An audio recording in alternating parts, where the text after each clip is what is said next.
एक तानाशाह, एक नशीली दवा, नशे की लत पर बना एक साम्राज्य। अगर मैं आपसे कहूं कि मध्य पूर्व का सबसे शक्तिशाली काला बाजार तेल या हथियार नहीं है, बल्कि एक छोटी सी सफेद गोली है जो युद्धों को हवा दे रही है, अर्थव्यवस्थाओं को ध्वस्त कर रही है और एक पूरी पीढ़ी को नशे का आदी बना रही है, तो क्या होगा? ये कोई कल्पना नहीं है, ये हकीकत में हो रहा है। ये कहानी है कि कैसे एक भूली हुई जर्मन दवा मुस्लिम दुनिया में सबसे विनाशकारी शक्ति बन गई। दिसंबर 2024। सीरियाई विद्रोही हथियारों के साथ दमिश्क में धावा बोलते हैं। उन्हें प्रतिरोध की उम्मीद थी। इसके बजाय उन्हें कुछ ऐसा मिलता है जो सब कुछ बदल देता है। एक फैक्ट्री जो आधिकारिक तौर पर आलू के चिप्स बनाने वाली बताई गई थी, लेकिन जब वे दरवाजे तोड़कर अंदर जाते हैं तो वहां न तो आलू थे, न ही स्नैक्स के लिए कोई उत्पादन लाइनें, बस तांबे के कॉइल, औद्योगिक एयर कंडीशनिंग यूनिट्स और कुछ और। फर्श पर बिखरे प्लास्टिक के फलों के ढेर। एक विद्रोही एक नकली संतरे को खोलता है, सैकड़ों छोटी गोलियां बाहर बिखर जाती हैं, फिर दूसरा और फिर तीसरा, लाखों की संख्या में। यह चिप्स की फैक्ट्री नहीं थी, यह एक ड्रग साम्राज्य था जो सबकी नजरों के सामने छिपा हुआ था। कुछ ही दिनों में सीरिया भर में ऐसे ही दृश्य सामने आने लगे। लताकिया में एक गोदाम गोलियों से छत तक भरा हुआ था। दमिश्क के पास एक हवाई अड्डा, रसायनों और गोली बनाने वाली मशीनों से भरे कंटेनर। सीरिया के 4th आर्मर्ड डिवीजन का मुख्यालय देश की सबसे कुलीन सैन्य इकाइयों में से एक विशाल नशीली दवा प्रयोगशाला के रूप में काम कर रहा था। इसका पैमाना चौंका देने वाला है। सिर्फ 4 महीनों में 200 मिलियन से अधिक गोलियां जब्त की गईं। ये 2024 में असद सरकार द्वारा जब्त करने का दावा की गई गोलियों से 20 गुना अधिक था। कई सालों तक सीरिया के तानाशाह बशर अल असद ने ड्रग्स का धंधा चलाने से इनकार किया, लेकिन अब सबूत अकाट्य हैं। असद ने दुनिया का सबसे बड़ा कैप्टागन साम्राज्य खड़ा कर दिया था, और वह छोटी सी गोली उसने पहले ही मुस्लिम दुनिया को तोड़कर रख दिया था। लेकिन किसी को इसकी उम्मीद नहीं थी। इस दवा की शुरुआत सीरिया के किसी गोदाम में नहीं हुई थी। इसकी शुरुआत 1961 में एक जर्मन प्रयोगशाला में हुई थी, जिसे उन वैज्ञानिकों ने बनाया था जो सोचते थे कि वे लोगों की मदद कर रहे हैं। उन्होंने इसे कैप्टागन नाम दिया। रासायनिक नाम फेनेथाइलाइन, एम्फेटामाइन और थियोफाइलाइन का एक संयोजन, जिसे नार्कोलेप्सी और एडीएचडी के इलाज के लिए एक चमत्कारिक दवा के रूप में डिजाइन किया गया था। इसे रिटालिन का बड़ा मजबूत चचेरा भाई समझ लीजिए। कुछ ही सालों में कैप्टागन पूरे यूरोप में फैल गया। लंबी दूरी के ट्रक चालक रात भर के रास्तों पर जागते रहने के लिए इसका इस्तेमाल करते थे। विश्वविद्यालय परीक्षाओं की तैयारी करने वाले छात्र पढ़ाई के घंटों के दौरान ऊर्जावान रहने के लिए इसे निगल जाते थे।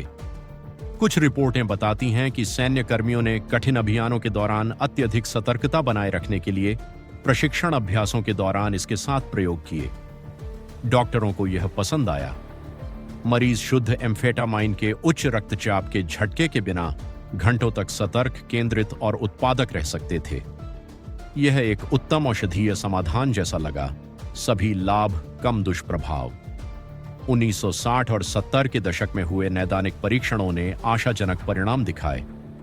ध्यान संबंधी विकारों वाले मरीजों में उल्लेखनीय सुधार देखा गया।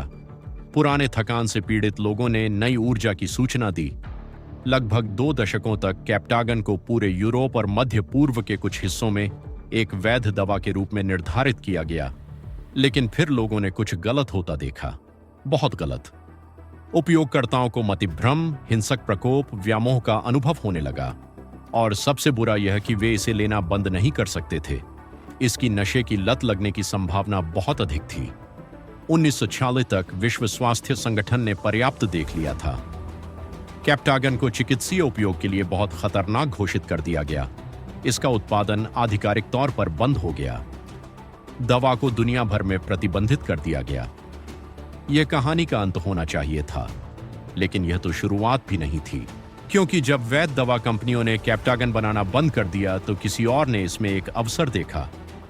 1990 के दशक में बुल्गारियाई तस्करों ने पूर्वी ब्लॉक में भ्रष्ट अधिकारियों के संरक्षण में काम करते हुए गुप्त प्रयोगशालाओं में नकली कैप्टागन गोलियां बनाना शुरू कर दिया, और वे ठीक जानते थे कि उन्हें कहां बेचना है, मध्य पूर्व में।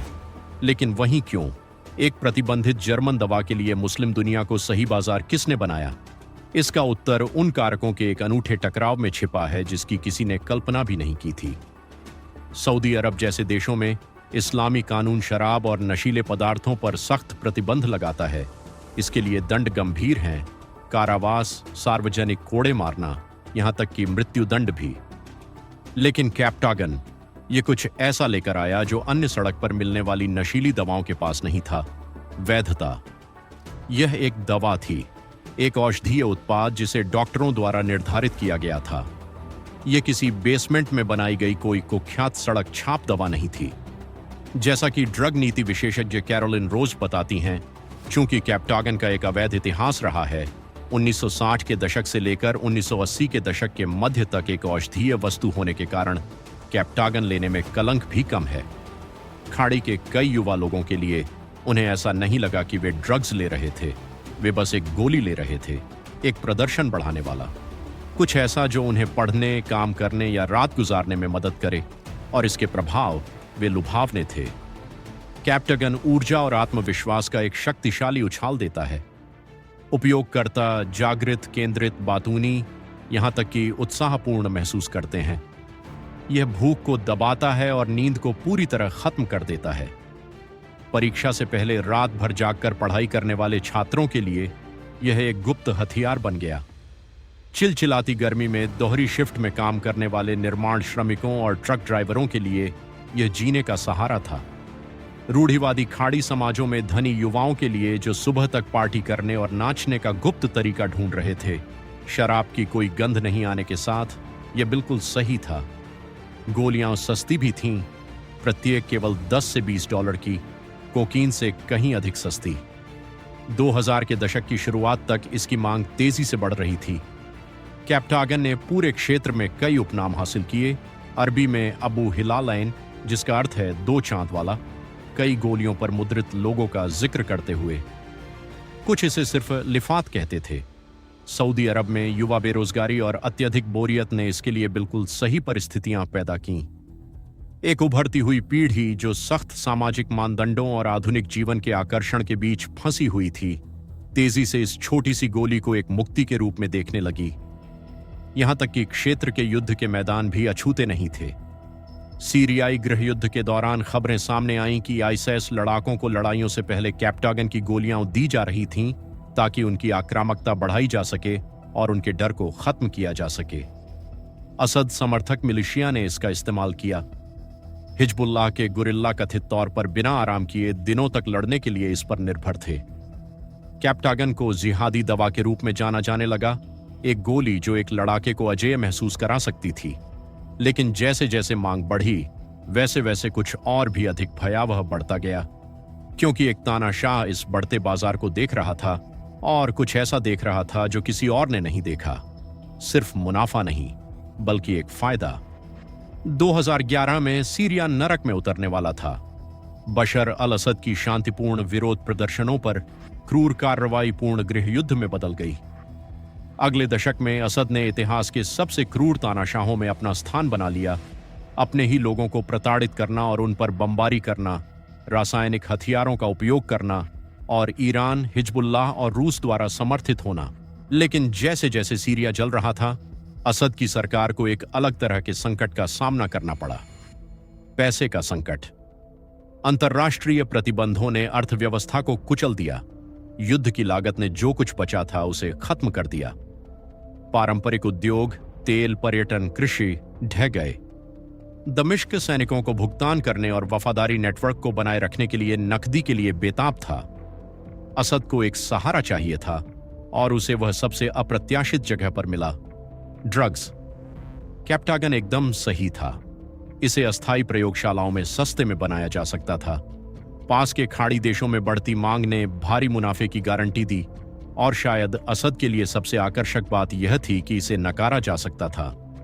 सरकार सब कुछ चुपचाप सुविधाजनक बनाते हुए अज्ञानता का दावा कर सकती थी। 2010 के दशक के मध्य तक इस बात के सबूत बढ़ते गए कि सीरियाई राज्य के तत्व कैप्टागन के निर्माण और तस्करी में सक्रिय रूप से शामिल थे। लेकिन यह सिर्फ कुछ बदमाश सैन्य इकाई नहीं थी जो अतिरिक्त पैसा कमाना चाहती थी।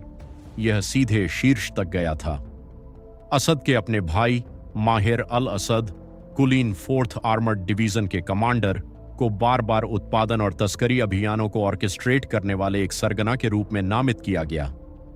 सरकार नियंत्रित क्षेत्रों में कारखाने उगाए जो सैन्य इकाइयों द्वारा संरक्षित थे। लताकियां जैसे बंदरगाह प्रमुख निर्यात केंद्र बन गए। उत्पादन का पैमाना जल्द ही दुनिया ने जो कुछ भी देखा था उससे बौना हो गया। 2020 के दशक की शुरुआत तक विशेषज्ञों का अनुमान था कि सीरिया दुनिया के कैप्टागन का लगभग 80% उत्पादन कर रहा था। पूरे गोदामों और औद्योगिक क्षेत्रों को गोली बनाने वाली फैक्ट्रियों में बदल दिया गया था। उपग्रह इमेजरी ने यह सब उजागर किया। औद्योगिक गोली प्रेस, पैकेजिंग केंद्र और पूर्ववर्ती रसायनों के भंडार। आंकड़े भयावह हैं। विश्लेषकों का अनुमान था कि इस व्यापार का वार्षिक मूल्य 5.7 अरब से 57 अरब डॉलर तक था। यह सभी मैक्सिकन कार्टेल के संयुक्त राजस्व का लगभग 3 गुना था। असद का शासन कैप्टागन से सालाना 3 से 5 अरब डॉलर से अधिक कमा रहा था, जो सीरिया के कानूनी निर्यात से कहीं ज्यादा और उसके पूरे राज्य बजट से भी अधिक था। जैसा कि एक पत्रकार ने कहा, कैप्टागन असद की अर्थव्यवस्था का मुख्य आधार बन गया था। सीरिया एक पूर्ण नार्को स्टेट बन चुका था, एक ऐसा देश जहां राष्ट्रपति का प्राथमिक निर्यात लत थी।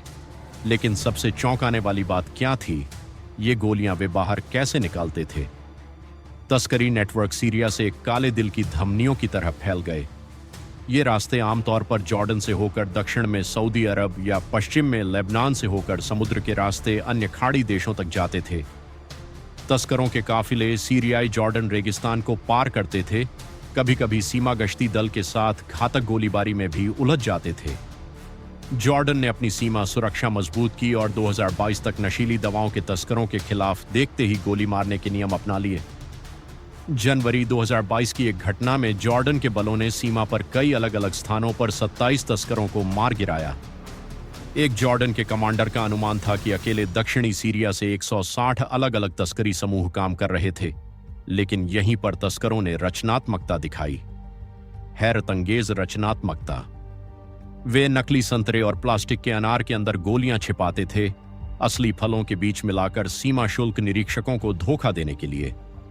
उन्होंने जैतून के तेल के डिब्बे, दूध की बोतलें और यहां तक कि सूरजमुखी के बीच के खाली खोल भी कैप्टागन की छोटी खुराक से भर दिए। मई 2021 में जेद्दा में सऊदी सीमा शुल्क ने अनार के अंदर भरी हुई 3 लाख से अधिक कैप्टागन गोलियां बरामद की। यह खेप लेबनान से आई थी। रियाद आग बबूला हो गया। राज्य ने जवाबी कार्रवाई में लेबनानी फल और सब्जी के सभी आयात पर तुरंत प्रतिबंध लगा दिया, जिसमें हिजबुल्लाह की संलिप्तता का संदेह था। लेबनान, जो पहले से ही एक आर्थिक संकट से जूझ रहा था, के किसानों और निर्यातकों को भारी नुकसान हुआ। यह ड्रग युद्ध में एक संपार्श्विक क्षति थी, लेकिन गोलियां आती रहीं। अगस्त 2022 में सऊदी अधिकारियों ने अपनी अब तक की सबसे बड़ी ड्रग जब्ती की। रियाद के एक बंदरगाह पर आटे के डिब्बों में छिपी हुई चौंकाने वाली 4 करोड़ 60 लाख गोलियां, और वह रिकॉर्ड तोड़ जब्ती भी समुद्र में एक बूंद मात्र थी। अधिकारियों ने स्वीकार किया कि कई और खेप निकल रही थीं।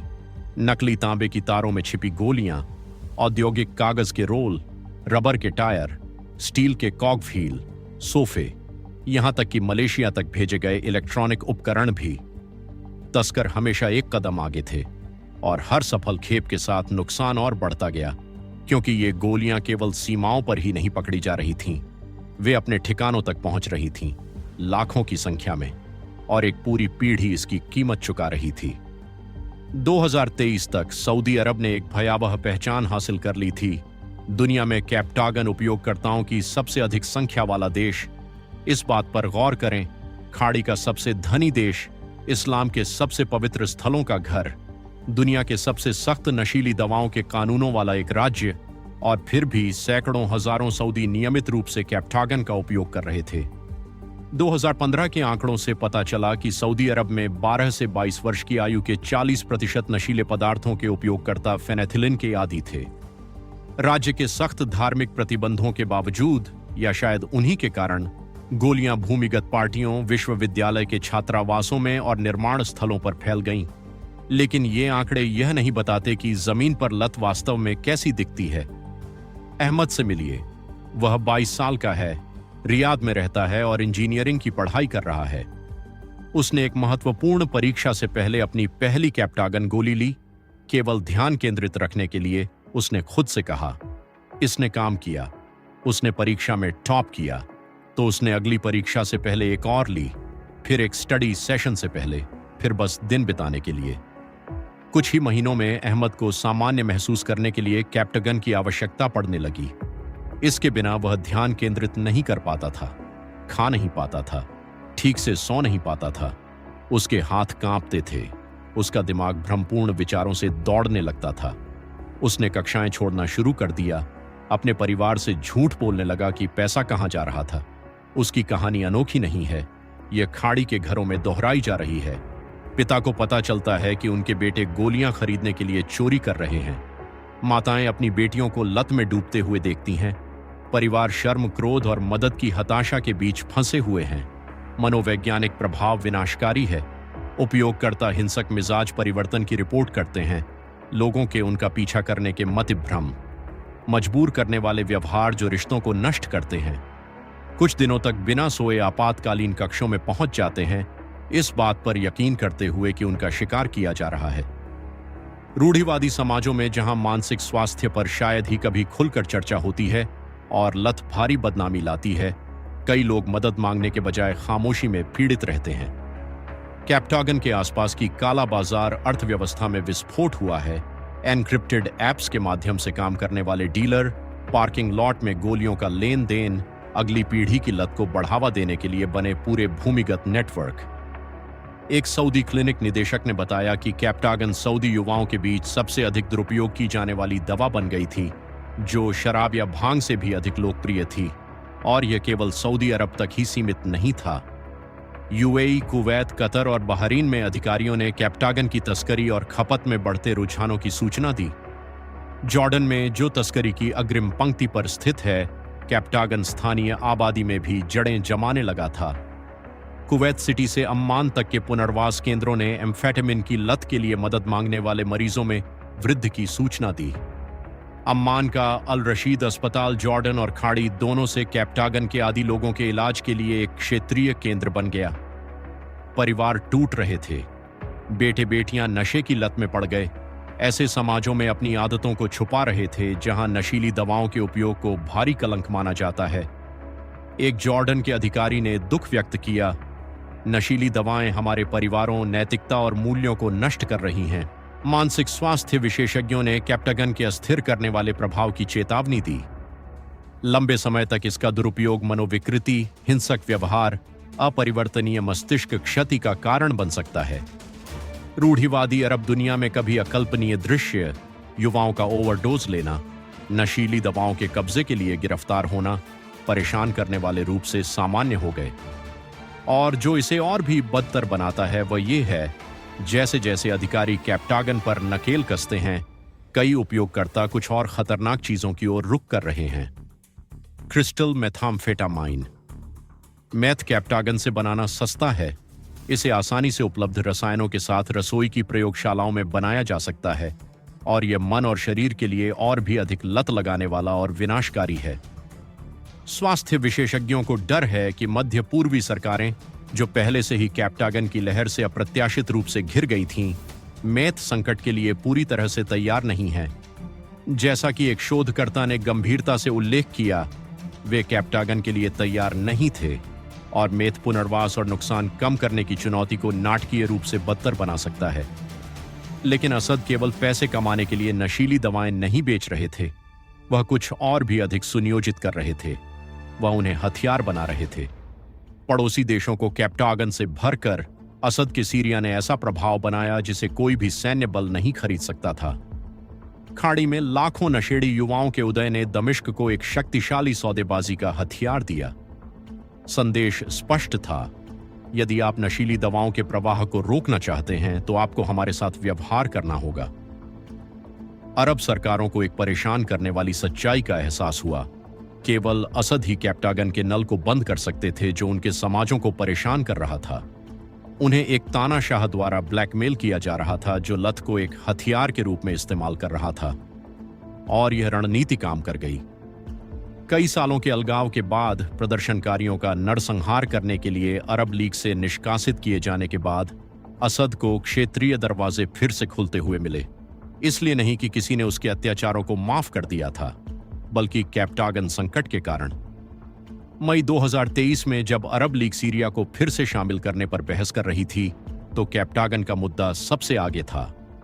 सऊदी अरब के नेतृत्व में खाड़ी देशों ने मांग की कि सामान्यीकरण की शर्त के रूप में सीरिया नशीली दवाओं के व्यापार पर नकेल कसे। असद के प्रतिनिधियों ने सहयोग के अस्पष्ट वादे किए। यह पर्याप्त था। सीरिया को उसी महीने अरब लीग में बहाल कर दिया गया और वहां असद थे, शिखर सम्मेलन में सऊदी अरब के क्राउन प्रिंस से गर्मजोशी भरा स्वागत प्राप्त कर रहे थे। निजी तौर पर कुछ अरब अधिकारियों ने असहज सच्चाई स्वीकार की। उन्हें असद की मदद की आवश्यकता थी ताकि वह मादक पदार्थों की लहर को रोक सकें जिसे उसने फैलाया था। सीरिया के फिर से प्रवेश की पुष्टि के ठीक एक दिन बाद जॉर्डन ने एक संदेश भेजा। जॉर्डन के एक हवाई हमले में दक्षिणी सीरिया में मराई अल रमथान के घर को उड़ा दिया गया, जो क्षेत्र के सबसे कुख्यात कैप्टागन तस्करों में से एक था। संदेश स्पष्ट था, अगर सीरिया ने कार्रवाई नहीं की तो पड़ोसी देश मामले को अपने हाथ में ले लेंगे। बाद में सबूतों से पता चला कि अरब लीग शिखर सम्मेलन के बाद असद ने अस्थायी रूप से कैप्टागन के प्रवाह को कम कर दिया था। यह इस बात का संकेत था कि वह अपनी तरफ से सौदे का पालन कर रहा था, लेकिन प्रयोगशालाएं चलती रहीं। बुनियादी ढांचा बरकरार रहा, जो दमिश्क को जब भी अधिक प्रभाव की आवश्यकता होती थी, पूर्ण उत्पादन फिर से शुरू करने के लिए तैयार था। ड्रग साम्राज्य को खत्म नहीं किया जा रहा था, इसे बस अस्थायी रूप से नियंत्रित किया जा रहा था। फिर सब कुछ बदल गया। 2024 के अंत में असद के सहयोगी हिजबुल्लाह और ईरान इजराइल द्वारा बुरी तरह कमजोर हो चुके थे। रूस का ध्यान बंटा हुआ था। यूक्रेन में उसके संसाधन लगातार कम हो रहे थे। असद की सेना, जो सालों के भ्रष्टाचार और कम निवेश से खोखली हो चुकी थी, सिर्फ एक नाम मात्र रह गई थी। जब उत्तर में विद्रोहियों ने अचानक हमला किया तो शासन कुछ ही दिनों में धराशायी हो गया। दमिश्क गिर गया। असद मॉस्को भाग गए, जिससे उनका 54 साल का पारिवारिक राजवंश समाप्त हो गया। 8 दिसंबर 2024 को सीरिया की एक नई वास्तविकता का जन्म हुआ। नए नेता अहमद अल शारा ने ऐतिहासिक उमैयद मस्जिद में अपना पहला भाषण दिया और उन्होंने औपचारिकता में समय बर्बाद नहीं किया। उन्होंने घोषणा की, सीरिया धरती पर कैप्टागन का सबसे बड़ा उत्पादक बन गया है और आज सीरिया ईश्वर की कृपा से शुद्ध होने जा रहा है। हफ्तों के भीतर सीरियाई अधिकारियों ने कैप्टागन व्यापार के खिलाफ एक बहुत ही सार्वजनिक युद्ध छेड़ दिया। प्रयोगशालाओं पर छापे मारे गए, लाखों गोलियों को सार्वजनिक रूप से जलाया गया, उन गोदामों का पर्दाफाश किया गया जो सालों से असद के संरक्षण में चल रहे थे।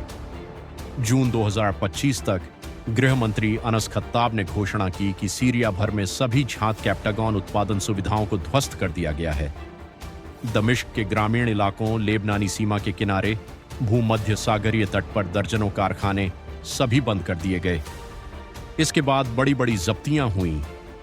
अप्रैल 2025 में लताकिया बंदरगाह पर 4 मिलियन गोलियां जब्त की गईं, जो धातु की छड़ों के अंदर छिपी हुई थीं और निर्यात के लिए तैयार थीं।